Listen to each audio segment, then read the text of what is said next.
네, 우리 창세기 49장의 내용을 좀 나누겠습니다. 창세기 49장은 처음 1절이 어떻게 시작이 되냐면, 야곱이 그 아들들을 불러 이르되 너희는 모이라. 너희가 후일에 당할 일을 내가 너희에게 이르리라. 요 내용을 보면 축복이 아니에요. 그죠? 요 내용을 보면 어느 성격이 강하냐면 예언이라든지, 그죠? 예언의 성격이 되게 강해요.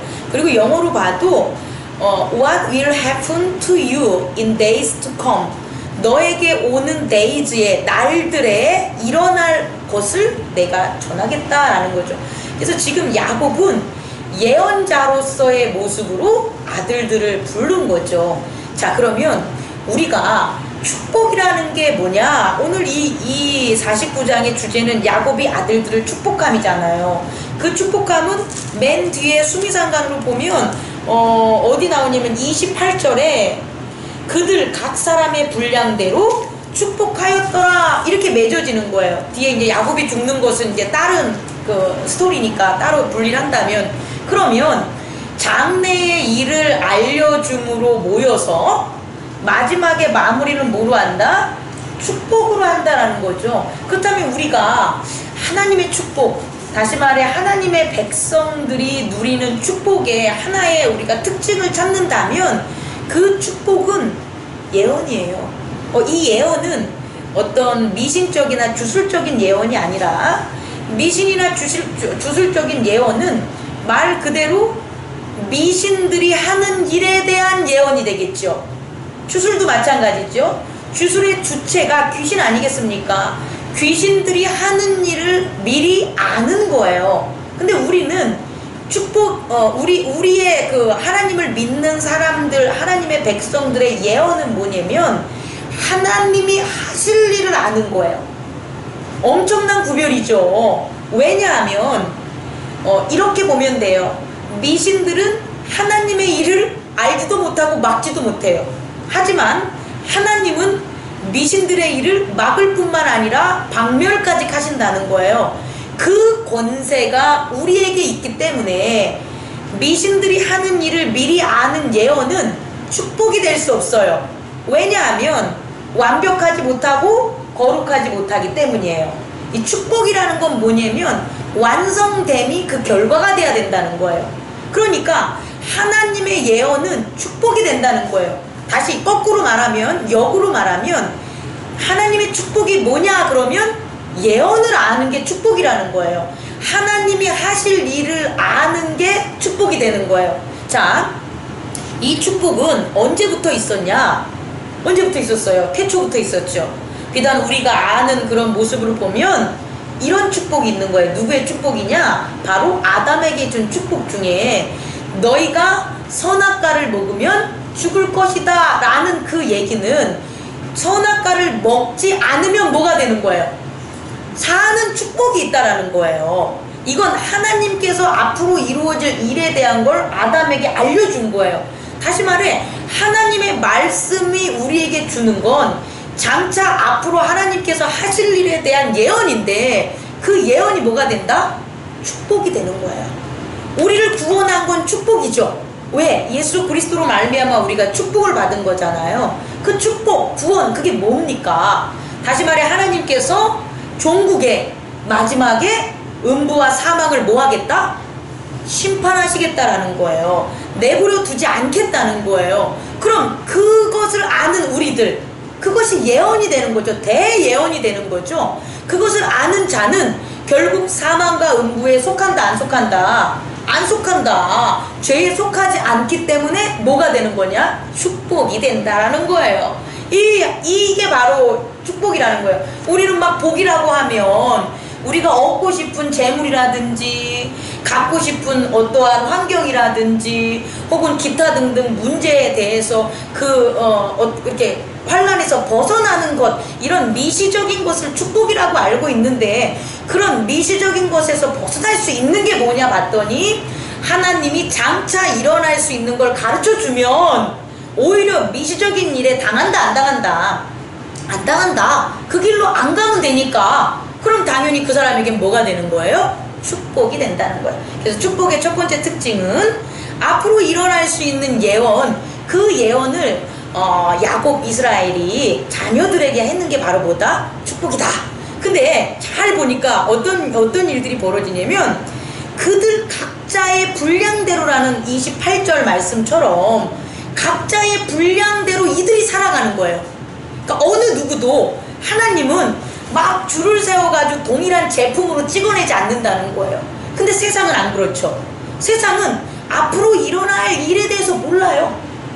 앞으로 어떤 일이 발생하는지 오늘 하루를 살면 바로 1초 후의 일도 몰라요. 그러니까 다양한 그들의 각 사람의 분량을 존중할 수가 없는 거예요. 각 사람의 자유의지를 받아줄 수도 없는 거예요. 세상이란 그릇은. 그래서 어떻게 하냐? 자기들이 예측할 수 있는 대로 줄을 세우고 형식화시키고 교육화시키는 게 세상이라는 거예요. 그래서 실상 세상이 가르쳐주는 지식은 앞에 일어나는 일에 대한 축복 예언이 아니라 앞에 일어나는 것을 뭐 하는 거다? 일어나지 않게끔 막는 거라는 거죠. 일어나지 않게끔 막는 획일적인 교육, 그런 것들로 우리를 동일한 사람들로 만들어 버리는 거예요. 세상이라는 거에 익숙한 동일한 사람들로 만들어 버린다는 거죠. 그런데 하나님은 그렇다 안 그렇다, 안 그렇다 이제 구별을 해주면 좋겠어요. 그래서 각자의 분량을 봤더니 우리가 보고 배울 게 너무 많아서 3절을 보면 첫 번째 아들 루벤인데, 루벤은 태어날 때는 장자로 태어나잖아요. 장자로 태어나는 장자 고유에 뭐가 있냐? 축복이 있다라는 거예요. 어떤 피치 못할 사정으로 처음 아기가 태어나기 전에는 정상적으로 자녀를 원해서 아기가 태어났을 때 그 아이는 태어나서 엄마의 배에 있을 때 그때 뭘 받아요? 축복을 받아요. 엄마와 아빠의 바람이 하나님이 주신 생명의 귀함으로 예배하고 기도함으로 이 장자는 장자만의 특권이 있다는 거예요. 그 태어날 때 축복권이 있는 거예요. 축복을 받고 태어나는 거예요. 그래서 이 루벤을 보면 너는 내 장자요. 능력도 뛰어나고 기력도 뛰어나서 위풍이 월등하고 탁월하래, 권능이. 그런데 뭐라고 나와요? 네 성격이 너가 자라면서 뭐가 되는 거예요? 물에 끓음 같다. 그러니까 뭐 급하고 뭐 이런 거 아니겠습니까? 절제하지 못하고 자기 뜻대로 막 하고 독선적이고 이런 것 때문에 뭐하다? 탁월하지 못하니다 라고 했는데 영어로 말하면 뭐냐면 You will no longer excel 이렇게 나와요. 그러니까 뭐냐면 더 이상 그것들이 지속되지 못한다는 거예요. 그렇게 타고난 것들이 너가 이 세상에 나와서 성장하면서 하나님의 율법대로 살아가지 못하는 너의 행동 때문에 결국은 타고난 복이 오래 간다 못 간다? 못 간다라는 게 바로 누가 한 거예요? 루벤에게 한 거예요. 두 번째, 시몬과 레위는 둘이 형제인데 그들의 칼은 폭력의 도구다라고 했어요. 이 시몬과 레위는 우리가 잘 알다시피 그 다말인가요? 제가 잘 못 외우는데 다말 맞습니까?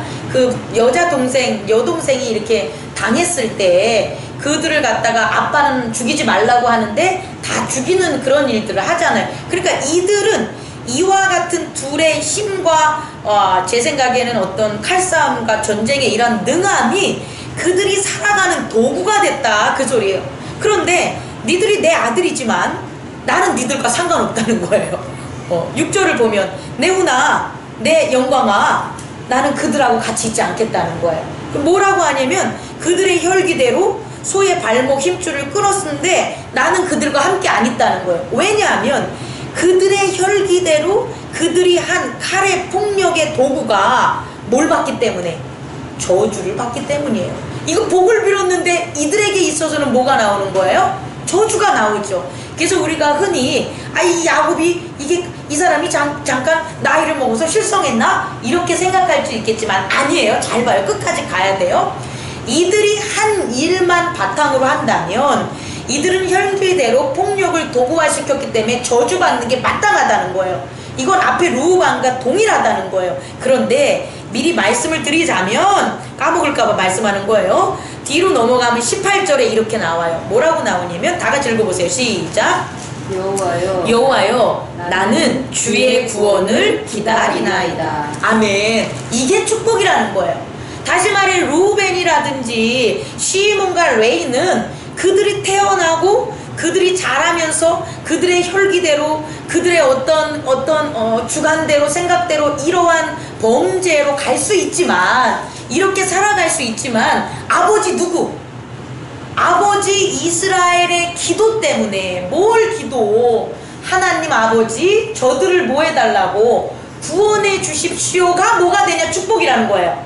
이해 가셨죠? 축복의 두 번째 특징은 여기에 있다는 거예요. 바로 하나님의 율법대로 살아가지 않는 죄 짓는 자들을 구원하게 하는 기도를 드려주는 게 축복이라는 거예요. 다시 말해 우리가 믿음에 서 있지 않는 우리의 형제 자매들을 구원으로 기도할 수 있는 권리가 누구에게 있냐? 그 믿음에서 벗어난 죄에 있는 사람들은 기도 못한다는 거예요. 그 죄에서 벗어난 우리들이 하나님의 말씀대로 살아가는 여러분들이 기도함으로 그들을 뭐 할 수 있다? 축복할 수 있다. 그 구원이 축복이라는 거예요. 이게 축복의 두 번째 특성이라는 것을 잊지 말아주기 바랍니다. 그리고 이제 네 번째로 가면 유다가 나오죠. 유다는 되게 재밌어요. 유다는 지난번에 우리 구약 나오면서 유다의 분량이 되게 길었잖아요. 다른 형제들 요셉 빼놓고 유다의 분량이 되게 길어요. 유다가 이렇게 긴 것은 유다가 뭐한 그런 모습을 보였냐? 회개하는 모습을 보였다는 거예요. 유다는 잘못을 저지르고 연약할 수 있는데 그 연약한 것을 다시금 하나님께 나오고 아버지의 말을 들음으로 어떻게 하냐?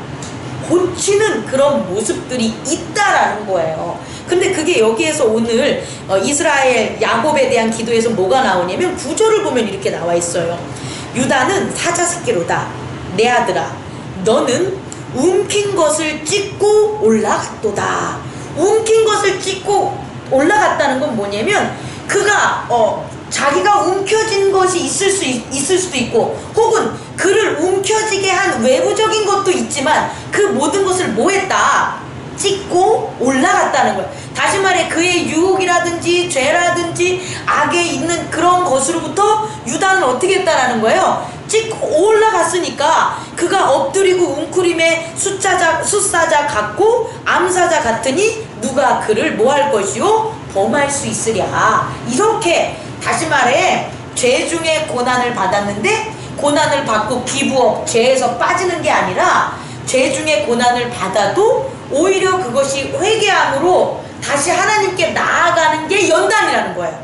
오히려 그게 욥과 같이 더 강력하게 만드는 믿음의 자녀로 나아갈 수 있다라는 거예요. 이 모든 게 우리에게 허락돼 있다라는 거예요. 우리들도 사실 시험을 당하고 고난을 당하는 건 남 탓이 아니라 누구 탓? 내 죄 때문이에요. 나의 무지 때문이고 나의 허물 때문인데 그 허물이나 내 죄나 내 허물 때문에 내가 고난을 받는다고 거기서 좌절하고 오히려 낙담하고 세상으로 가는 게 아니라 유다처럼 어떻게 해? 주 예수 그리스도의 이름으로 성령의 인침으로 다시금 회개하며 나아올 때 우리는 믿음이 점점점 어떻게 되냐? 단단하게 된다는 거예요. 그런 단단함과 성장을 바탕으로 유다가 여기서 뭐라 그러냐면 모든 백성이 10절 복종하리로다. 네 형제의 모든 백성이 너한테 복종하리로다. 10절 더 정확히 말하면 규가 유다를 떠나지 아니하며 통치자의 지팡이가 그 발 사이에 떠나지 아니한다라는 건 유다가 왕권을 가진다는 소리예요. 그러니까 연단하고 그렇게 성장하는 믿음을 가진 자만이 뭘 왕으로서 권세 있는 그런 통치를 할 수 있다라는 거죠. 예수 그리스도도 이 땅에 오셔서 꽃밭만 걸으셨습니까? 아니라는 거예요. 예수님이 인간의 몸으로 왔기 때문에 똑같은 유혹과 똑같은 고난과 똑같은 환난을 당했어요. 그럴 때마다 예수님이 하나님께 기도함으로 잃지 않았기 때문에 예수님이 가진 그 통치권은 뭐까지도 사망까지도 음부까지도 다스릴 수 있는 그와 같은 권세가 됐다는 거예요. 우리도 이것을 잊지 않았으면 좋겠습니다. 그리고 이제 넘어가면 누구에 대한 예를 나오냐면 이제 스불론, 이사갈 이렇게 두 사람에 대해서 나오는데 스불론은 보니까 그가 좋아하는 것 같아요. 우선 지명적으로 그냥 큰 어떤 것 없이 그곳에는 뱀에는 해변이라, 그러니까 그냥 바닷가에 사는 거예요. 바닷가에 잘 살고 정착할 수 있는 어떤 그런 성향을 가진 거라는 거죠. 그렇게 할 것이다 얘기하고, 또 이사갈은 뭐냐고 하면 양의 우리에 꿇어앉은 건강한 낙이다. 양들에게 있는데 포악한 낙이가 아니라 건강한 낙이래요. 그리고 15절을 보니까 열심히 뭐 하는 거예요? 토지를 보고 아름답고 여기고 어깨에 내려 짐을 메고 앞제 아래서 섬긴다. 그게 뭐냐면 열심히 일한다는 거예요. 근데 그게 복이라는 거예요. 왜? 그 양들 가운데 충분히 나귀가 어떤 거냐면 양보다는 강한 거잖아요. 그러니까 양을 괴롭힐 수도 있고 뭐 할 수 있는데, 그게 아니라 온순한 양들의 뭐가 되는 거예요? 도움이 된다라는 거죠. 이런 것도 뭐가 되냐? 복이라는 거예요. 각자의 각 분량대로. 그 다음에 단은 이스라엘의 한 지파같이 그의 백성을 심판하리라. 그 얘는 제가 봤을 때 이거 알잖아요. 뭐 이건 잘못한 거야, 이건 잘하는 거야, 이게 특별히 심한 아이인 것 같아요. 그래서 이 사람에겐, 이런 단지파에게는 그런 것들이 그런 대로 이제 산다는 거죠. 그 다음에 이제 요까지에서 18절에서 아까도 설명했지만, 근데 이렇게 이들의 성향과 이들의 잘못과 혹은 이들의 능력이 있어도 이들이 올바르게 못 살아간다는 거예요. 그죠? 그럴 때에 이 아버지 이스라엘이 하나님께 비는 건 뭐냐? 저들을 뭐하냐? 그럴 때에 구원하십시오, 구원해 주십시오 하는 축복을 빌었다는 거예요. 그 다음에 갓은 군대의 추격을 받으나 도리어 뒤를 죽이니까 싸움에 능하고, 그 다음에 이제 뭐 예를 들어서 전쟁에 강한 그런 모습을 볼 수 있고요. 아셀은 먹을 것이 기름지니까 풍요로운 것, 그냥 땅 자체가 풍요로운 왕국인 거예요. 그래서 왕들의 그런 수라상을 차린 만큼 그런 풍요와 기름지게 그렇게 살 것이다. 그 납달리도 재밌어요. 납달리는 노인 암사슴이라 아름다운 소리를 바라는도다. 제가 봤을 때는 노래라든지 뭐 무용이라든지 기타 등등을 좋아하는 그런 모습이 납달리에게 있지 않았나요? 그리고 납달리 족속도 마찬가지로 그것을 갖다가 발전하는 그런 축복을 가지고 있지 않았나라는 걸 제가 여러분에게 전하고 싶습니다. 요게 바로 하나님의 뭐다? 축복이다. 그 복을 누가? 장자권과 축복권을 가진 야곱이 아들들에게 지금 뭐 한 거예요? 빌어준 거다. 마지막 세 번째는 자기보다도